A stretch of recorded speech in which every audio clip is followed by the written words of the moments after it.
Assalamualaikum warahmatullahi wabarakatuh. Kembali lagi di channel Rudy Hartono. Baiklah Bapak Ibu, pada video kali ini kita akan membahas soal-soal pretest PPG untuk mata pelajaran bimbingan konseling. Pada video kali ini kita akan membahas soal-soal yang sering muncul pada mata pelajaran bimbingan konseling. Mudah-mudahan dengan pembahasan ini nantinya bisa membuat Bapak Ibu mahir dalam mengerjakan soal pretest PPG. Sebelum kita lanjut, jangan lupa untuk subscribe terlebih dahulu. Bagi Bapak Ibu yang sudah subscribe, saya doakan semoga lulus dalam mengikuti pretest PPG tahun ini. Kita lihat soal pertama. Angga merupakan anak yang rajin belajar di kelasnya. Sejak SD sampai sekarang di SMA kelas 11, Angga selalu peringkat 3 besar. Banyak teman-teman yang belajar dengan dia. Bagi Angga, belajar merupakan pintu menguasai dunia.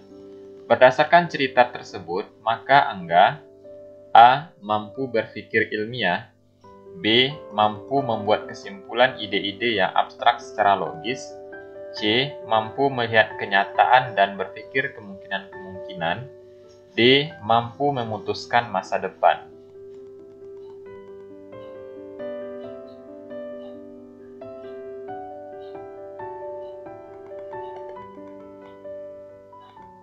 Jawabannya adalah B. Mampu membuat kesimpulan ide-ide yang abstrak secara logis. Nah, jadi kuncinya di sini Bapak Ibu, anak-anak yang selalu memiliki peringkat di kelas dan memiliki prestasi dianggap mampu membuat kesimpulan ide-ide yang abstrak secara logis. Konseli memiliki karakteristik yang berbeda satu sama lain. Perbedaan karakteristik konseli juga akan berpengaruh pada kebutuhan yang berbeda satu sama lain. Untuk membantu konseli memenuhi kebutuhannya, konselor perlu melakukan asesmen kebutuhan. Konselor dapat melakukan asesmen kebutuhan dalam dua teknik, yaitu A. Tes dan observasi, B. Inventory dan skala psikologis, C. Tes dan non-tes, D. Tes psikologis dan non-tes.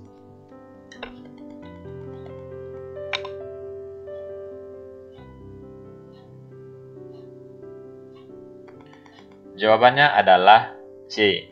Tes dan non-tes.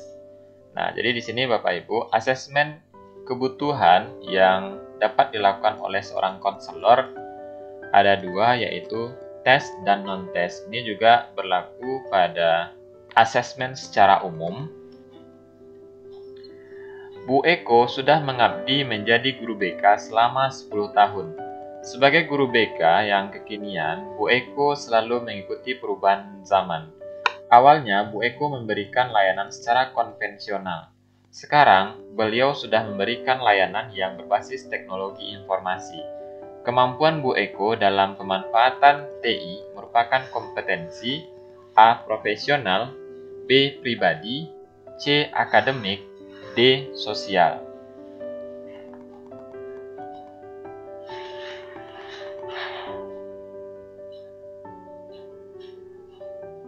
Jawabannya adalah A. Profesional. Nah, ingat Bapak Ibu, kemampuan seorang guru dalam pemanfaatan TI merupakan salah satu kompetensi profesional, karena ini berkaitan dengan profesi seorang guru. Observer tidak bisa melakukan observasi hanya secara tiba-tiba dan tanpa perencanaan yang jelas. Harus jelas apa tujuannya, bagaimana karakteristiknya, gejala-gejala apa saja yang perlu diamati, model pencatatannya, analisisnya, dan pelaporan hasilnya. Oleh karena itu, observasi harus dilakukan secara A. Sistematis dan bertujuan, B. Bertujuan dan tepat, C. Sistematis dan cermat, D. Cermat dan tepat.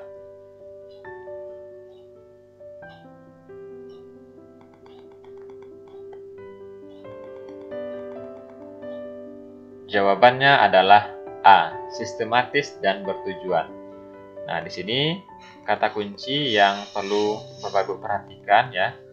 di sini yang pertama harus jelas apa tujuannya. Ini menggambarkan bertujuan. Kemudian di sini ada kata kunci ya, hanya secara tiba-tiba dan tanpa perencanaan yang jelas. Nah, berarti di sini ada perencanaan. Ini menunjukkan observasi itu harus dilakukan secara sistematis.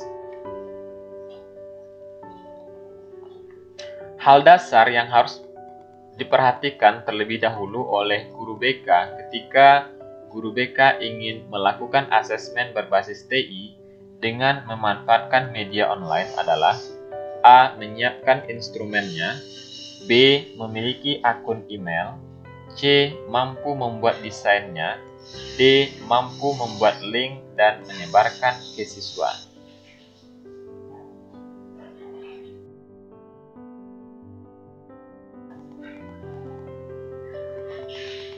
Jawabannya adalah A. Menyiapkan instrumennya. Dalam melakukan sebuah asesmen, langkah pertama yang harus disiapkan walaupun itu secara online atau biasa, langkah pertama yang harus disiapkan adalah tentu instrumennya ya Bapak Ibu. Kemudian baru nanti mengikuti langkah berikutnya. Hasil asesmen kebutuhan peserta didik menunjukkan sekitar 15% peserta didik mengalami masalah yang harus segera diselesaikan. Sarana yang mendesak harus segera disiapkan guru bimbingan dan konseling atau konselor adalah A. Alat asesmen, B. Ruang konseling, C. Laporan tes psikologi, D. Alat rekam dan sound system.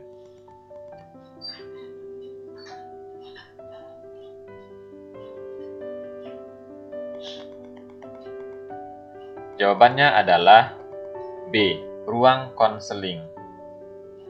Nah, ketika hasil asesmen sudah didapatkan, maka langkah berikutnya yang harus disiapkan oleh seorang konselor adalah ruang konseling. Ya. Di sana akan dilaksanakan konseling dengan peserta didik yang sudah didapatkan hasilnya tersebut. Ani merupakan salah satu siswa kelas 9 yang berprestasi di sekolahnya. Setelah lulus SMP, dia ingin melanjutkan ke SMA, hanya saja orang tua Ani mengharapkan Ani untuk bekerja saja. Sedangkan berdasarkan pada analisis kebutuhan yang dikerjakan oleh Ani, hasilnya adalah 90% Ani ingin mengetahui bakat dan minat serta potensi yang dimilikinya. Berdasarkan hal tersebut, bidang layanan yang perlu segera diberikan oleh guru BK untuk Ani adalah A. Bidang pribadi, B. Bidang belajar, C. Bidang karir, D. Bidang sosial.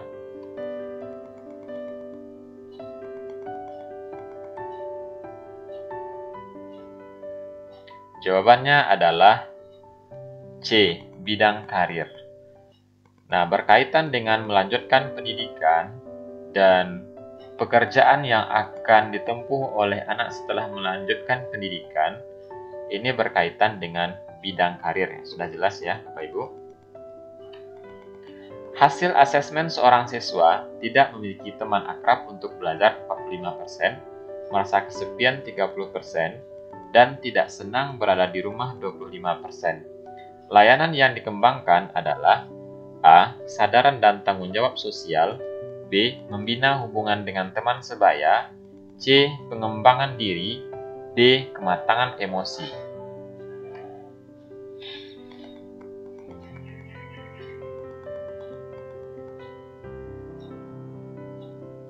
Jawabannya adalah D. Kematangan emosi.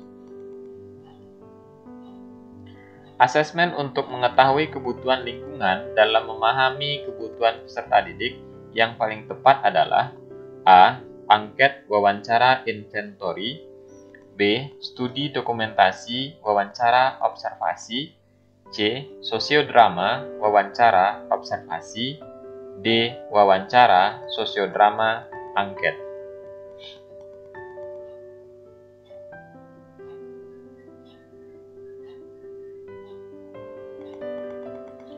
Jawabannya adalah B. Studi dokumentasi, wawancara, dan observasi. Nah, asesmen yang paling tepat untuk mengetahui kebutuhan lingkungan dalam memahami kebutuhan peserta didik adalah studi dokumentasi, wawancara, dan observasi. Siswa ingin mendapatkan layanan konseling dari guru BK, tetapi sekolah tidak memiliki fasilitas ruang konseling yang memadai.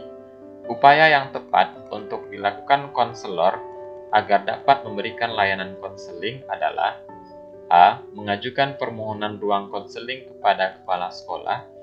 B. Menjelaskan situasi terbatasnya fasilitas kepada siswa. C. Memilih tempat yang paling nyaman bagi siswa di sekolah. D. Meminta siswa mencari tempat di luar sekolah.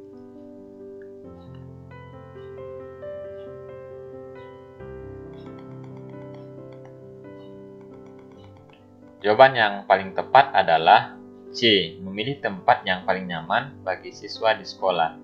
Nah, ini salah satu langkah yang paling tepat dilakukan oleh guru BK untuk mengatasi permasalahan fasilitas ruang konseling yang tidak ada di sekolah. Nah, dalam melakukan konseling, salah satu yang harus diperhatikan adalah kenyamanan bagi siswa. Guru BK sedang melakukan layanan konseling dan mendapati siswa yang menyampaikan bahwa tempat konselingnya kurang nyaman karena kursinya keras. Sebagai profesional helper, yang dapat dilakukan guru BK adalah A. Menyusun proposal renovasi ruang konseling termasuk pengadaan sofa. B. Menyampaikan kepada kepala sekolah untuk meminta solusi.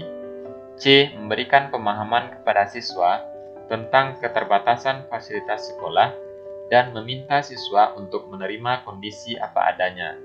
D. Menjelaskan kepada siswa tentang kondisi keterbatasan fasilitas sekolah dan menawarkan kepada siswa untuk memilih tempat lain yang lebih nyaman.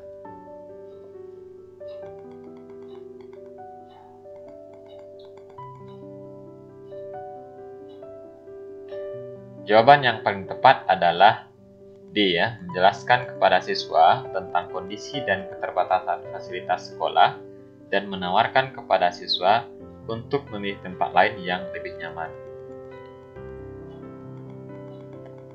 Seorang siswa membutuhkan bantuan untuk memahami bakat dan kemampuannya, sehingga dapat memilih jurusan yang sesuai.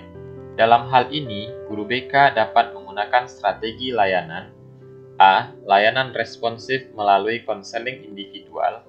B. Perencanaan individual melalui penempatan dan penyaluran. C. Layanan dasar melalui bimbingan kelas. D. Dukungan sistem melalui home visit.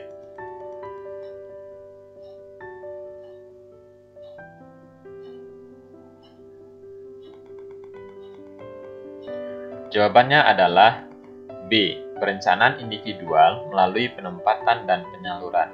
Nah, di sini kata kuncinya adalah dapat memilih jurusan yang sesuai. Maka layanan yang paling tepat itu adalah B, ya. Seorang siswa menemui konselor dan menyampaikan bahwa dia sedang ingin bercerita tentang masalah yang dialami temannya. Siswa mengajak konselor untuk berdiskusi tentang upaya yang dapat diberikan untuk membantu temannya.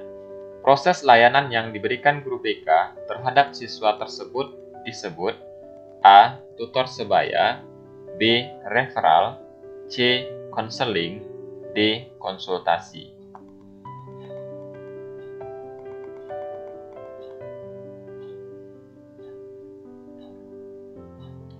Jawabannya adalah D. Konsultasi. Nah, ingat di sini Bapak Ibu bahwasanya masalah yang dialami di sini adalah masalah teman siswa, bukan masalah siswa, ya. Maka layanan yang paling tepat diberikan adalah konsultasi. Guru BK memperoleh data bahwa terdapat 4 siswa bingung untuk merencanakan masa depan mereka karena belum mengetahui dan memahami dirinya. Layanan yang tepat diberikan untuk membantu adalah A. Konseling kelompok untuk membantu siswa melakukan self-assessment. B. Konseling individu untuk membantu siswa melakukan self-knowledge. C. Konseling kelompok untuk mengidentifikasi career goals. D. Konseling individu untuk mencapai career knowledge.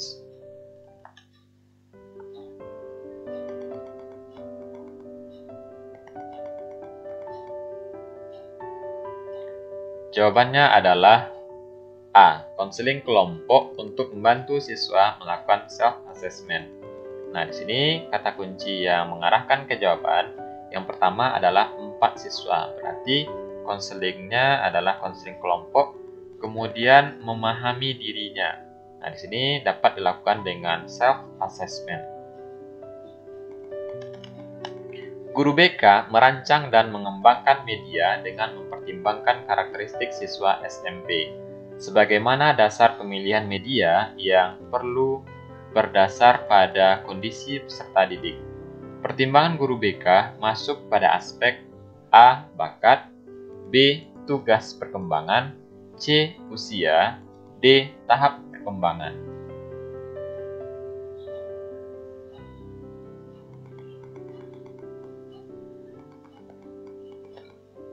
Jawabannya adalah C. Usia. Nah, di sini kata kuncinya adalah karakteristik siswa SMP ya. Jadi, setiap usia memerlukan media yang berbeda dalam melakukan pelayanan. Guru BK memberikan layanan menggunakan poster yang tidak pernah diperbaharui dari waktu ke waktu. Poster yang sama juga digunakan untuk memberikan layanan dalam beberapa strategi, seperti bimbingan klasikal, bimbingan kelompok, bahkan konseling kelompok. Akibatnya, layanan bimbingan dan konseling tidak memperoleh hasil yang optimal karena A. Guru BK kurang mumpuni dalam mengembangkan media, B. Media yang dikembangkan tidak sesuai dengan karakteristik siswa, C. Siswa hafal dengan media yang disampaikan sehingga bosan, D. Tidak semua media cocok untuk semua tujuan layanan BK.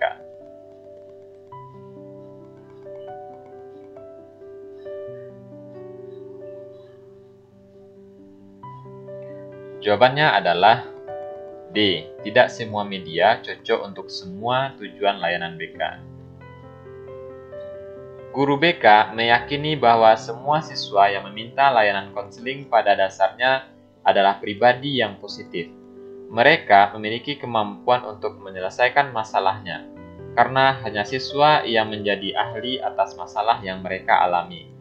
Merujuk pada pandangan guru BK terhadap siswa dan hakikat masalahnya, maka falsafah pribadi guru BK relevan dengan pendekatan A. Psikodinamika, B. Behaviorisme, C. Humanisme, D.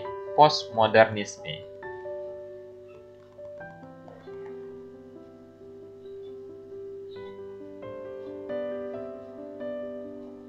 Jawabannya adalah D. Postmodernisme. Jadi falsafah pribadi guru BK yang meyakini bahwasanya siswa adalah ahli atas masalah yang mereka alami disebut dengan postmodernisme. Layanan responsif bersifat insidental, namun bukan berarti tidak dapat dikembangkan oleh guru BK.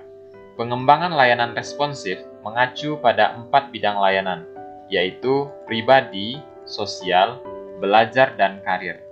Pengembangan layanan responsif bidang karir artinya guru BK mampu merumuskan topik atau materi layanan terkait dengan karir siswa, seperti A. Pilihan karir, perencanaan karir, pengambilan keputusan karir, B.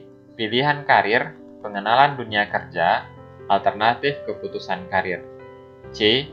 Perencanaan karir, eksplorasi karir, pilihan karir, D. Perencanaan karir, pengembangan karir, pengambilan keputusan karir.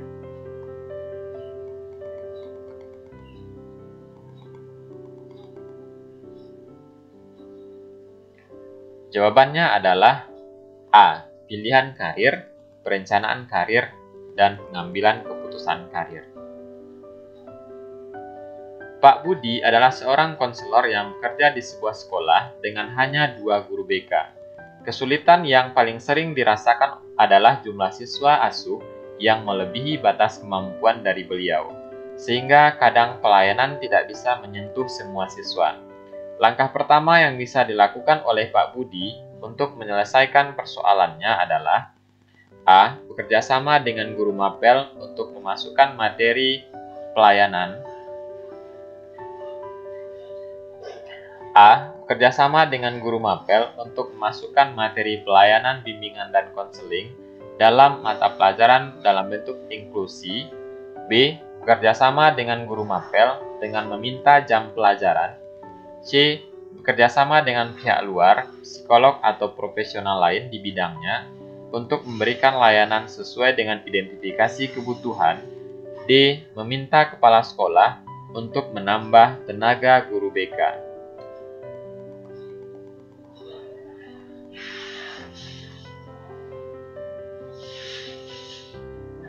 Jawaban yang paling tepat adalah A. Kerjasama dengan guru mapel untuk memasukkan materi pelayanan bimbingan dan konseling dalam mata pelajaran dalam bentuk inklusi. Jadi ini adalah langkah pertama yang dapat dilakukan oleh sekolah yang memiliki kekurangan guru BK. Siswa-siswa di sekolah mulai asyik dengan dunia maya seperti sosial media, YouTube, game online, dan lain-lain.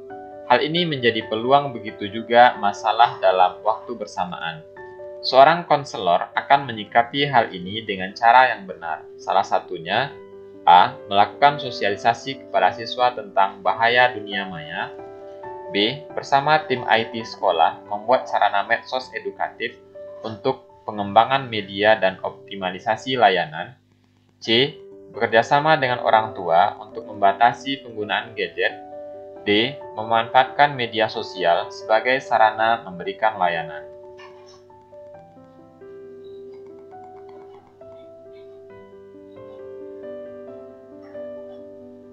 Jawaban yang paling tepat adalah B. Bersama tim IT sekolah membuat sarana medsos edukatif untuk pengembangan media dan optimalisasi layanan.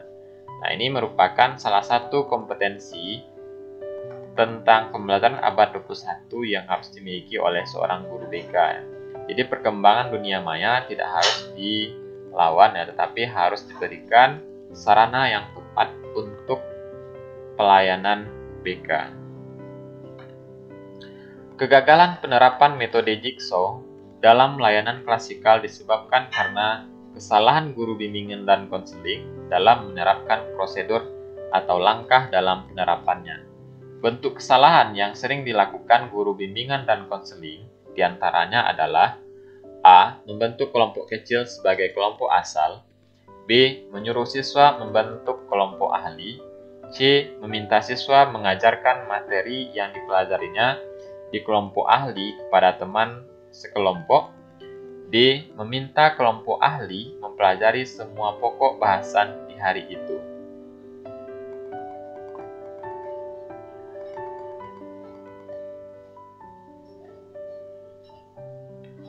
Jawabannya adalah D. Meminta kelompok ahli mempelajari semua pokok bahasan di hari itu.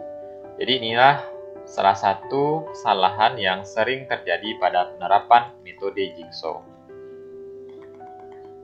Guru bimbingan dan konseling memberi masukan, saran, berbagi akses bagi peserta didik yang berperan sebagai peer counselor, orang tua, guru mata pelajaran, wali kelas, kepala sekolah, atau pihak lain yang berkepentingan untuk membangun pemahaman dan kepedulian, kesamaan persepsi, dan memberikan dukungan terhadap penyelesaian masalah peserta didik atau konseling. Berperan sebagai A. Nasihat akademik, B. Konsulti, C. Konsultan, D. Mediator.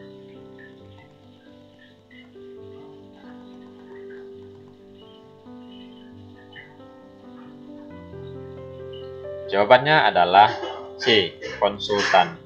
Nah, jadi peran yang paling tepat dengan penjelasan di atas adalah konsultan. Perhatikan data berikut. 1. Rata-rata nilai rapor semester 1 sampai semester 6. 2. Hasil tes IQ, bakat dan minat. 3. Prestasi akademik dan non-akademik. 4. Dukungan orang tua. Sebagai guru bimbingan dan konseling, saudara diminta membuat bobot untuk menentukan peminatan peserta didik. Urutan bobot yang sebaiknya adalah A.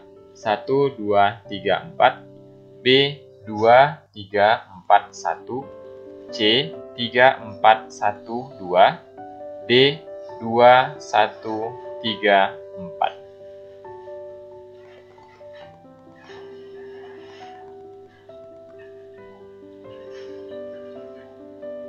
Jawabannya adalah D. 2, 1, 3, 4. Dalam membuat bobot untuk menentukan peminatan peserta didik, data pertama yang memiliki bobot tertinggi adalah hasil tes IQ, bakat, dan minat. Kemudian yang kedua, baru nilai rata-rata rapor. Yang ketiga, prestasi akademik. Dan terakhir baru dukungan orang tua. Guru bimbingan dan konseling sebagai pemimpin kelompok bukan hanya berperan sebagai seorang terapis, melainkan juga life model bagi anggota kelompok. Life model yang dimaksud dalam hal A. Cara berpakaian, B. Cara berbicara, C. Bagaimana cara berhubungan dengan orang lain, D. Bagaimana menghadapi sebuah masalah.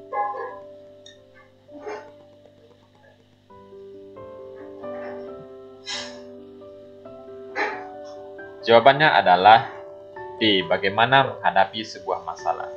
Jadi inilah yang dimaksud dengan life model. Tujuan bimbingan kelompok untuk 1. Menghilangkan perasaan kurang percaya diri dan rendah diri yang tidak sesuai dengan keadaan diri. Dan 2. Membiasakan diri untuk sanggup menerima dan menghargai orang lain. Apabila tujuan bimbingan kelompok seperti yang disebutkan di atas, maka teknik bimbingan kelompok yang digunakan A. Psikodrama, B. Sosiodrama, C. Diskusi kelompok, D. Homeroom.